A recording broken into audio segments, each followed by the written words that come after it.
Assalamu alaikum warahmatullahi wabarakatuh. Bismillahirrahmanirrahim. How's everybody doing today? Welcome to Rican Muslim. I am your host, the Rican Muslim.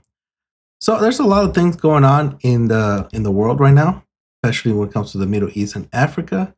And I figure I should touch a little bit on that one. Things that look promising, and alhamdulillah for Allah subhanahu wa ta'ala.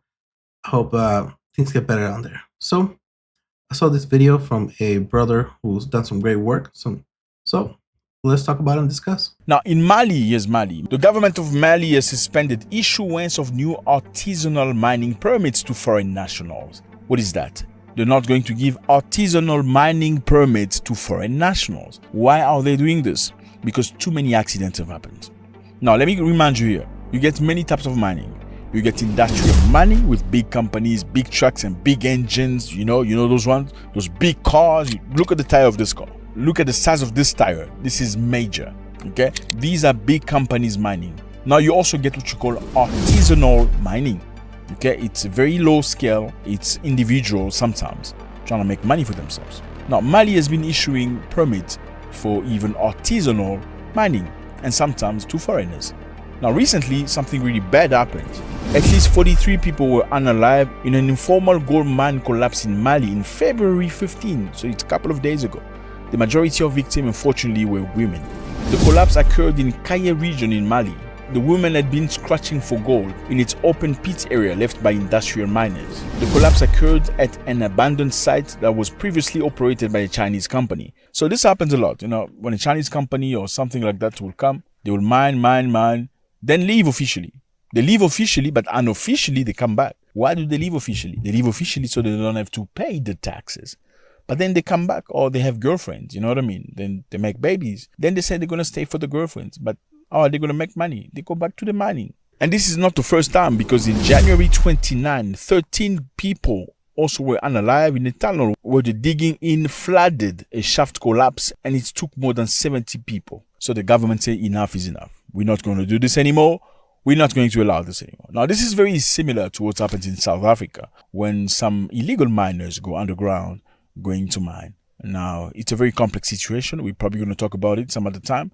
But this is what it is about Mali. Mali has been doing great for itself. They stopped Barrick Gold, this company, from looting them. They actually arrested the CEO, put him in jail, and some of the workers. Why? Because they were not paying tax. You're mining gold from one of the richest countries in the world in terms of gold, but you're not paying tax. So what they did, they arrested them, put them in jail until they paid $250 million. That is when they liberated those people, But initially they wanted to fight Mali. They took them to court, international court. Mali didn't budge. They were like, you can do whatever you want. Not in our land. You're not taking our gold for free. We're going to teach you a lesson. Trust me, the lesson was taught. They learned. Now they say they're not going to issue any more permits to these small companies, to Chinese and all these other people. No more. Only industrial until the country is stable. Is this good news or not? Let me know how you feel about this. Will this perhaps... It's great. Can you imagine arresting CEOs, greedy CEOs who are trying to, pretty much do this to? Can we, think about doing that in the U.S. Man, that would be amazing. That would be so amazing. But yeah, our African brothers and sisters just had enough. It's enough. Arresting them, putting them behind bars until they paid their dues. Man, amazing work. Amazing work. I hope we see more of that in Africa. But yeah, it's gone unchecked for too long, and I'm glad that they're taking a stand, and hopefully, it continues to grow and get better. And the fact that they saw the lives of their people, and they're like, no, our lives of our people are far more important than your profits. So no more of this. Hope they put more pressure in them.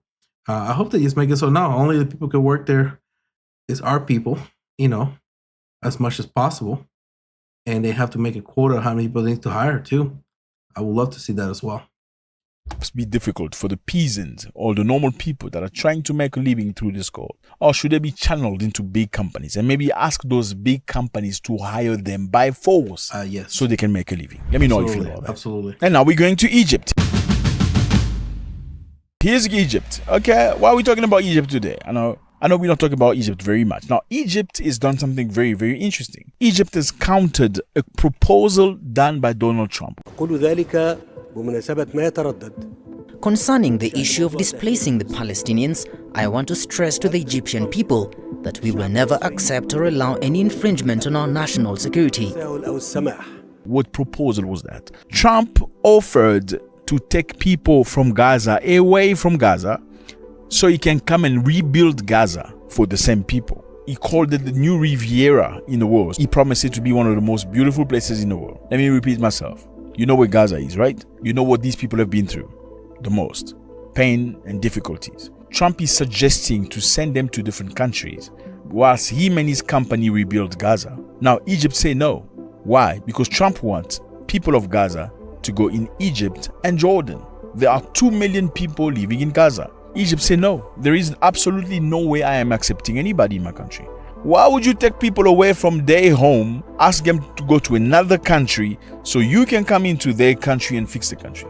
Why would a foreigner come into my land, get me out of my land, send me to a foreign country so he can rebuild my land, then maybe bring me back to my land? Why would you do that to me? Because I already know you don't love me. والله الرئيس الأمريكي أنا بالنسبة لي وجهة نظري بهات من قلة الموت.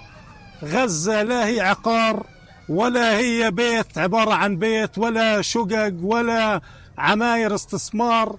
غزة هاشم احنا من يوم الدين عايشين فيها. فهذا كلامه على الفاضي. احنا عايشين وصمدين بإذن الله. So why would you do that? Unless you have other intentions. Or maybe you're planning not to get me back into my home anymore. And I think Egypt and Jordan saw that. So they said, no, we're not allowing this. Sorry, Mr. Trump, with all due respect. But no, we have our own plan. We can rebuild Gaza while keeping Gazans in Gaza. How about that? Egypt has always worked in cooperation with our brothers in Palestine towards forming an administrative commission from professional, independent Palestinian technocrats to take the reins of affairs of power in the Gaza Strip. This commission will be responsible for overseeing the relief aid, also for a permanent and interim period of time to pave the way for the return of the Palestinian Authority to administer Gaza. So there was a major meeting happening about that in Cairo, where many countries were invited. Northern African countries. Look at these Northern African countries. Now, some countries did not go. Algeria refused to go. Tunisia refused to go. Weird. Why? Because Morocco was there. So, what's happening between Algeria and Morocco? They don't get along. Why don't they get along? Because of this country here, Western Sahara. How is that about? Because Western Sahara was colonized by the Spanish. Then it was claimed by Morocco. Then the people of Western Sahara did not want to be part of Morocco. And Algerians are sponsoring the people of Sahara, a rebellion group, to fight against Moroccans. That's why they don't get along. They are not good friends. Now, media in Morocco are accusing Algeria of being good friend with Iran. Okay? Morocco and these other Arab countries had a meeting with the brand new Syrian government. And in that meeting, they did not invite Algeria. Now, do you see the common points? The Syrian new government doesn't get along with Iran. Morocco accuses Algeria of being good friend with Iran. Morocco and Algeria don't get along. That's what it is. Is this a good move from Egypt? I want you to tell me how you feel about that. Of course, it's a good move. I think everybody can see right through it. Yeah, we're gonna bring them. They never mentioned actually bringing them back. If you actually talk about it, is displacing them and then fix up Gaza. They actually stop right there. They never actually said anything about bringing them back, which is odd, right? Weird. Or here's a bright idea. Maybe I'm crazy, but the people that are already in there, why don't you hire them to help rebuild? You see, the problem with that is you will be infusing money into their hands as they rebuild. They will be making a living. And you know who does not want that? So it is the real reason of why they don't like this turn of events. Why, you know who is like, whoa, what? You know, Egypt overseeing this without our hands in the coffers. That's why, because they know once they're out, they're never come back in. They're never coming back in. That's the whole point. They're never coming back in. That land's going to be given to you know who. That's the whole point.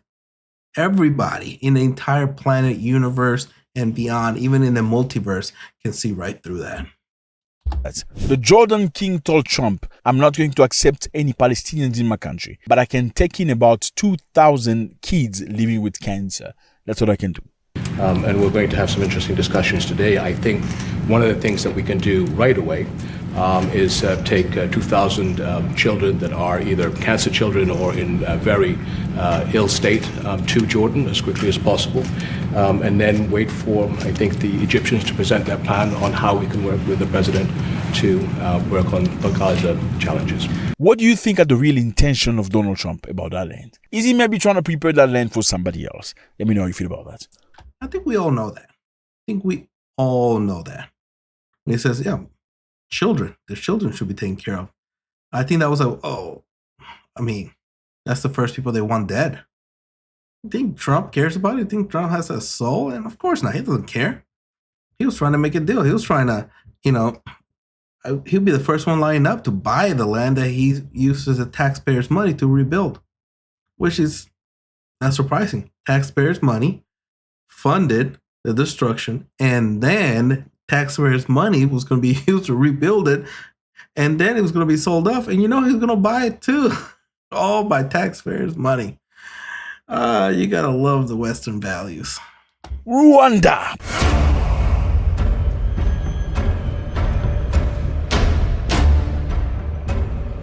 Well, Rwanda's asking money from the UK. They said the UK owe them about 63 million rand and they need to pay that money back. Now, this happens after the UK cut aid to Rwanda. What kind of aid? The United Kingdom and Rwanda have a very good relationship. At least they've had a very good relationship. Now, recently, the UK cut aid from Rwanda because the UK accuses Rwanda of backing the rebels in the Congo. The UK accuses Rwanda of backing the rebels in Congo. The UK accuses Rwanda. Okay, now, because of that, they say we are not sending you money anymore. But then rewind. Rwanda and the UK had a contract. What contract did they have? It was an immigration contract. That contract literally says if anybody coming from a shithole country into the UK, we're going to send them back to Rwanda. Okay, they didn't say shithole country, but yeah, you get it. So anybody coming from Africa or any other country coming to the UK as an illegal immigrant will be sent to Rwanda where his query will be processed. Then they will decide whether they're going to see him in the UK or not. This plan initially was presented to the Ghanaians. The UK went to Ghana saying we would like to bring people here. All these immigrants that come here from Africa, can we bring them here for you to look after? We're going to pay you money. Well, Ghana said no, we are not interested. Then they went to Kenya, said, oh, Kenya, would you like to do this for us? We give you money. You just take all these Africans. Kenya said, no, well, this is not in our policies. We're not interested. They went to Rwanda. They offered Rwanda about $200 million to do that. Rwanda said, okay, well, give us the money. They took the money. Were they right or wrong? Well, who's going to say no to the money? They took the money. At the end of the day, that deal did not go through because it was a brand new government in the UK. Now, brand new government in the UK canceled the deal.